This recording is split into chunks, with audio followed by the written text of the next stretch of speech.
Hello there everybody and welcome to South Florida. My name is Roy. I'm the owner of Telecron Time, and today I'm going to introduce you to a really cool clock. This clock was made in 1941. This is the General Electric model 4H12 Candlelight. Now the neat thing about this is that I obtained this clock off of that very trusted website eBay. So let's get going and take a look and see what I got to start with. So here's a picture of it as it was shown on eBay. Here's the second picture with the description. As you can tell, there was just a lot of thought put into this description. It works perfectly. It needs fixing on the power cord. Thank you, and of course, God bless. You know, I just like when they put God bless on there. It just gives me a nice calm feeling knowing that they're such a God-fearing, conscientious individual. But let's see what really happened.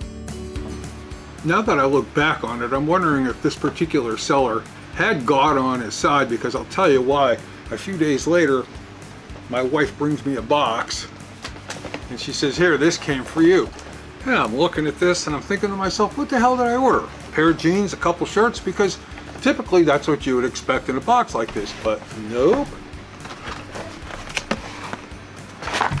There it is. This clock was just jammed into this box. You know what? There's no way that I could possibly send a clock around the block in a box like this without it arriving in 2,000 pieces. So there had to have been some sort of divine intervention here to get this clock all the way from California to Florida. All right, so let's take a look and see.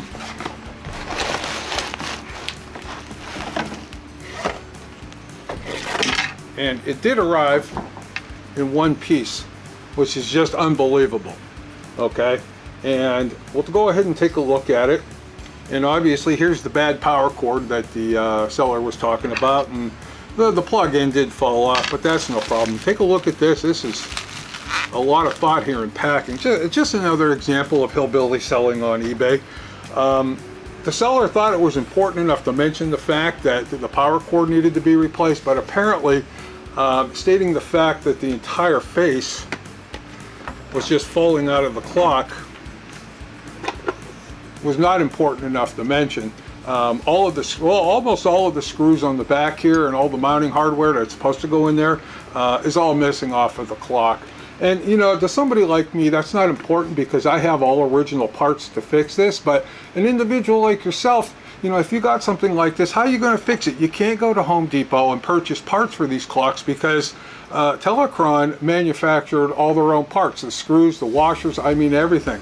So it's nearly impossible to find stuff at your local hardware store that's going to be able to fix this. So anyway, before I even get this on the bench, I'm really starting to lose that warm and fuzzy feeling. But hey, you know what, guys? God bless. Now, you might be wondering why I would be putting in the effort on such a badly damaged clock. So let me explain to you. That particular clock case was used for two clocks. It was used for this particular clock, the 4H12 Candlelight, and it was also used for a strike clock, the 6B10 called the Hearth. Now, Jim Lentz in his book, Electrifying Time, stated that there was 8,000 of these clocks made. Now, what I don't know is it 8,000 combined clocks, the Candlelight and the Hearth, or was it just 8,000 of the Candlelights? Even if it ended up being 8,000 Candlelights, that low production number makes this clock very difficult to find in any type of condition. Right there I'm pointing out some tape residue. On the back of the clock there was also more residue from what looked like stickers right there. I'm not sure what was there, and there was some more tape residue right there. So I don't know, it kind of makes me wonder if that clock was a garage sale pass around or something. Notice the dog tag on this is red instead of the usual black. That indicates that this particular clock was made for the Canadian market. Now right there on the dog tag, I noticed that some clockmaker scribed in his work code, but apparently that wasn't good enough. He probably couldn't read it. So look on the lower left-hand corner there. He actually pulled out his sharp graver and just carved the entire code right into the clock. The first two letters on that are CA, so I'm not sure if that stands for Canada or California. But personally, I think it means complete ass, because only an ignorant ass would ruin a good piece of furniture by doing something like that. Leaving codes on a clock is not something unusual that all clock makers do. I left my hallmark on the clock, but it's on the bottom of the clock case where it should be and not in a more conspicuous area.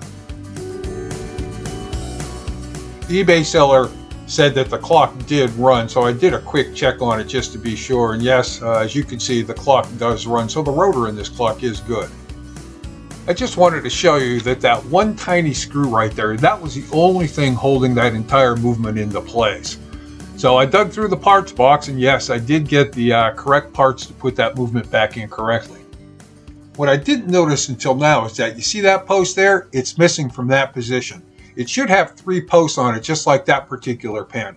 Now, how somebody could have taken that or torn that out of there is beyond me, because those things are actually riveted in.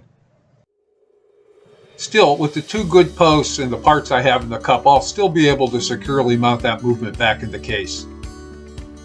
Before cleaning this clock case, I went and sanded down the entire backside, including Paul Bunyan's engravings there. Now, obviously, we can't remove those, and that's okay, because now that becomes part of the history of the clock, or what's known as the provenance.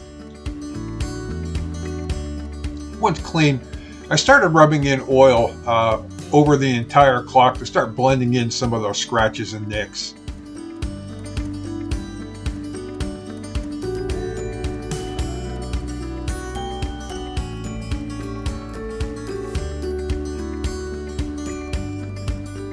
Now, this is day 2 of the work on this clock, and I had all of these parts from the movement soaking in the sauna cleaner overnight. Because of the fact that the gears on this clock are all nested on top of each other, it's very, very important that they be taken apart and each piece cleaned individually. If any of these pieces aren't totally cleaned, well, then you're just basically wasting time. I have all of these pieces spotlessly cleaned and brought back to a mere finish. Really, not much more I could do to this clock today, only because of the fact I'm still oiling the clock case. So what I did is I oiled and assembled the movement, put a new power cord on, and I had just set it up to run, and let's see if it could keep pace with that ferro clock right behind it. Here we are, late in the afternoon on day 3, and as you can see, this clock is running and keeping perfect time. It's kept perfect pace with that ferro clock right there. Now, obviously, we're going to continue to test this clock well after it's completed. I was able to get another coat of oil into this clock case late last night, and I did get another coat into it earlier today. So really, the only thing left to do is just to assemble the rest of the clock and see how it turns out. Getting this clock back together was no big issue, and take a look how nice this turned out. Is it perfect?